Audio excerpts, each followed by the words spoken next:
అలాగా? అప్పట్లో ఆ విషయం ఎంత సంచలనంగా చెప్పుకునేవాళ్ళో. ఆవిడ డాక్టరేనటగా?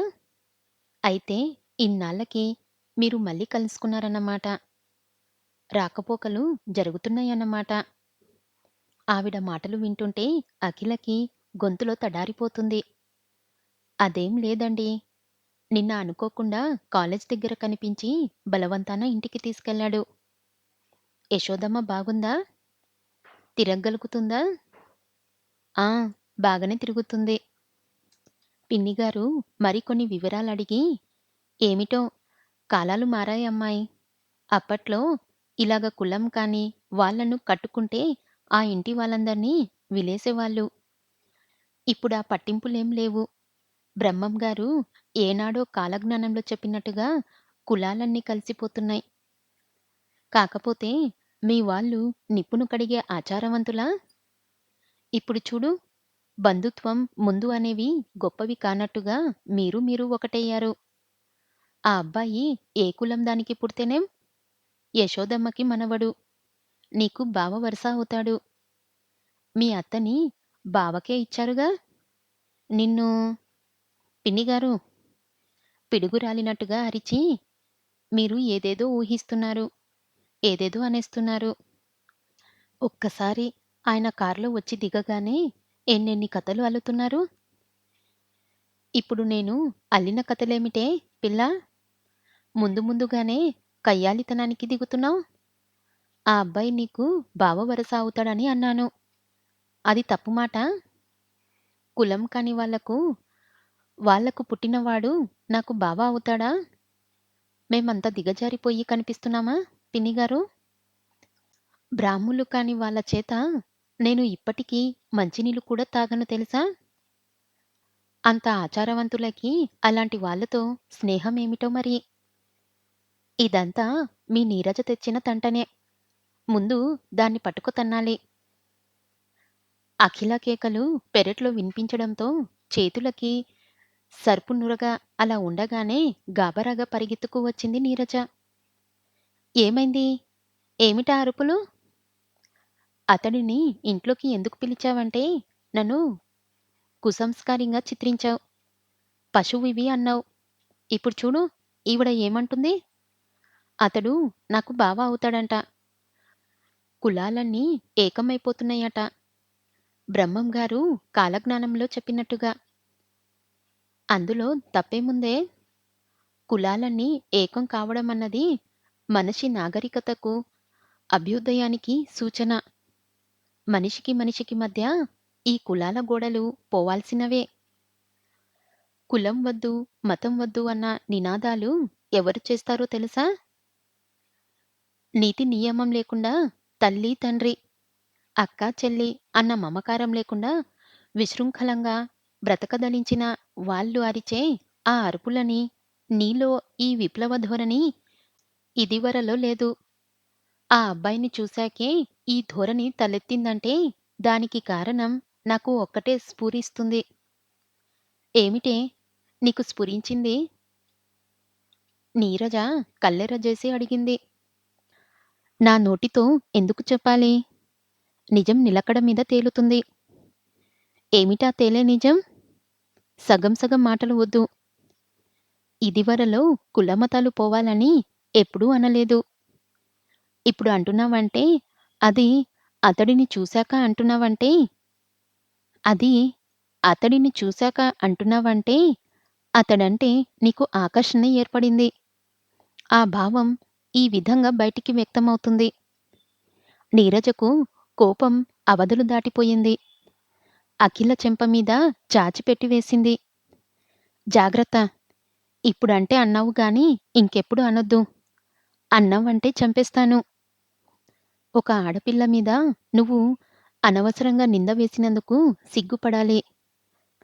చదువుకుంటున్నావు గాని అన్నీ సంస్కారం లేని మాటలే. ఇప్పుడంటే నన్ను దబాయించావు గాని సత్యం ఎప్పటికీ దాగదు. మళ్ళీ ఆ మాటే అంటే పళ్ళు రాలుతాయి. బ్రాహ్మల పిల్లని నీకు చెప్పలేనంత గర్వం. మీ ఇంట్లో మడి, ఆచారాలు, పూజలు, జపాలు చేసుకొని గొప్పగా ఫీలవుతావు. యువతలి వాళ్ళు మనుషులే కాదు నీ కంటికి. ఆ రాత్రి నిజంగానే మంచం మీద పడుకుంటావా లేదా? లేకపోతే ఈ క్షణం నా సామాన్లు, పుస్తకాలు తీసుకెళ్ళి పిన్ని ఇంట్లో పెట్టుకుంటాను. అడ్డమైన మగవాళ్ళని పిలిచి మంచం మీద కూర్చోబెడితే ఎవరు పడుకుంటారేం? అడ్డమైన వాళ్ళని ఎంతమందిని పిలిచానేం? నాకు ఎంతమంది మగవాళ్ళతో స్నేహం ఉందని నీ ఉద్దేశం? మళ్ళీ యుద్ధం ప్రారంభించబోతున్నట్టుగా అడిగింది నీరజ. నాకు నిద్రొస్తుంది. పోట్లాడే ఓపిక లేదు. కాస్త జరుగు మరి. గబగబా పక్క చుట్టుకొని మంచం దగ్గరికి వెళ్ళింది. అలా రా దారికి. ఈ రోజు నుండి నేనెంత చెప్తే అంత వినాలి నువ్వు. మనసులో అనుకుంది నీరజ. అఖిలకి చదువు మధ్యలో ఆగిపోయిందని భయపడితే చాలు. తన చెప్పు చేతుల్లో ఉంటుంది. తన ప్రొభంతన చేతే చదివిస్తున్నాడు.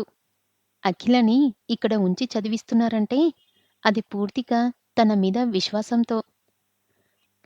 మంచి చెడ్డలు తను చూడగలగనన్న భరోసాతో. తను కాస్త తప్పుకుందంటే అఖిలని ఒక్క క్షణం ఉంచరిక్కడ. పాలిపోయిన అజిత్ ముఖం జ్ఞాపకం వస్తే అఖిల అంటే చెప్పలేనంత కోపం వస్తుంది. చెల్లు చెల్లున చెంపలు వాయించి తప్పైపోయిందని ఒప్పించాలనిపిస్తుంది. అజిత్ ఈజీ చైన్‌లో వాలి పుస్తకం చదువుకుంటున్నాడు. సాధన గదిలోకి ఎప్పుడు వచ్చిందో గమనించలేదు. శబ్దం కాకుండా దగ్గరికి వచ్చి అతడి కళ్ళ మీద చేతులుంచింది. అజిత్ ఆ చేతుల్ని తాకి చూశాడు. ఎడమ చెయ్యి మొండిగా, కుడి చెయ్యి వాచిపెట్టి ఉంది సాధన. ఉహుం.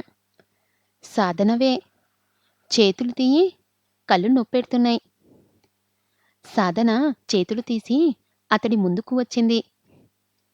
ఏమిటంత పరధ్యానం? ఏం లేదు. నేను వారం రోజుల క్రితం ఓసారి ఈ ఇంటికి వచ్చాను. నువ్వు లేవు. మీ డాడీ మొదటి భార్యని చూసేందుకు వెళ్ళావంటగా వాళ్ళ ఊరికి? ఏమిటి విశేషాలు? ఆవిడ బాగుందా? ఆవిడతో నీకేం పనొచ్చింది? కేవలం చూడాలన్న కుతూహలం. వాళ్ళొట్టి ఛాందసులని విన్నాను. అదే మీ పెద్దమ్మ. మడి, పూజలు, పునస్కారాలు అంటూ ఉంటుందనుకుంటాను. వాళ్ళ ఆచారాలేవో వాళ్ళకున్నాయి. మనమెందుకు హేళన చెయ్యడం? అజిత్ నిర్లిప్తంగా అన్నాడు.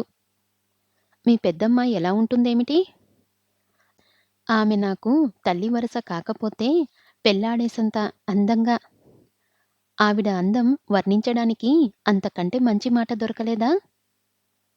నాన్న ఆమెని ఎలా వదిలెయ్యగలిగారా అని ఆశ్చర్యంగా ఉంది. 30 ఏండ్ల యువతిలా ఉంది.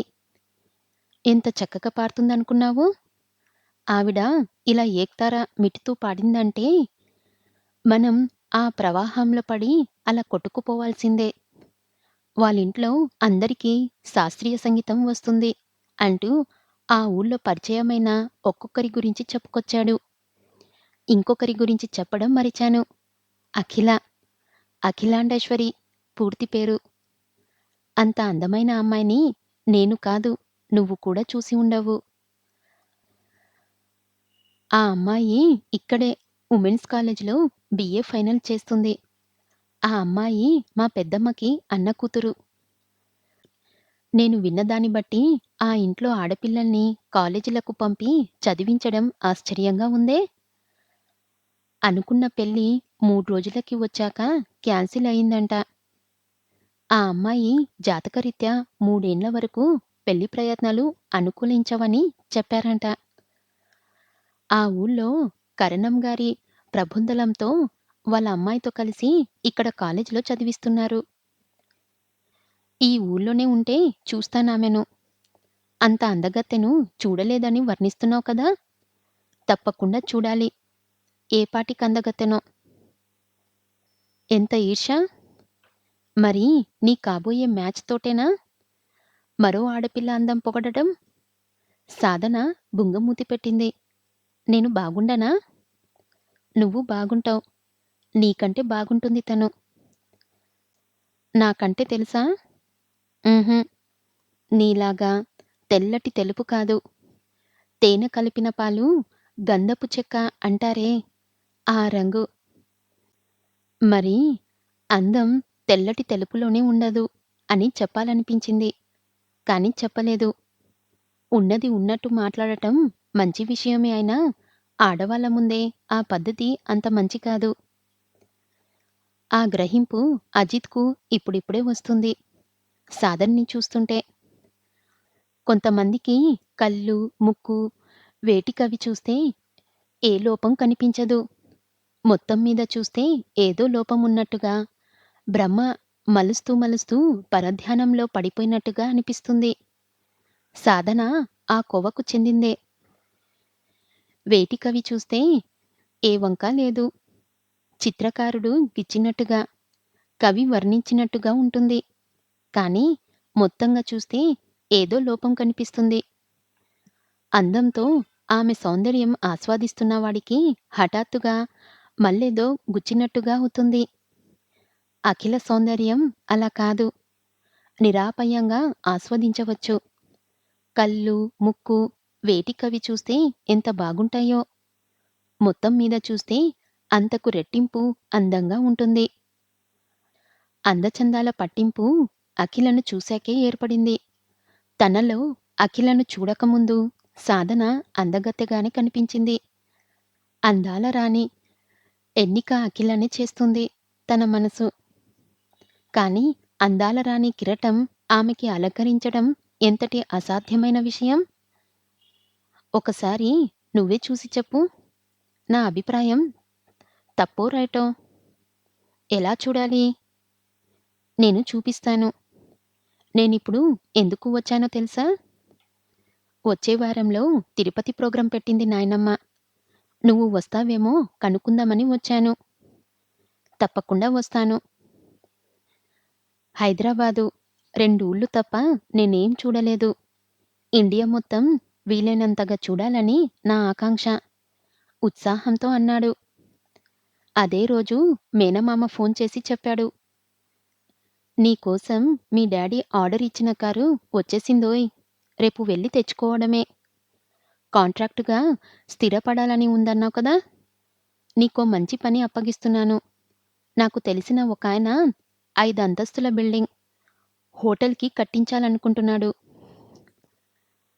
పని 1, 1.5 సంవత్సరంలో పూర్తి కావాలనుకుంటున్నాడు. మరి నువ్వు కాంట్రాక్ట్ తీసుకుంటావా?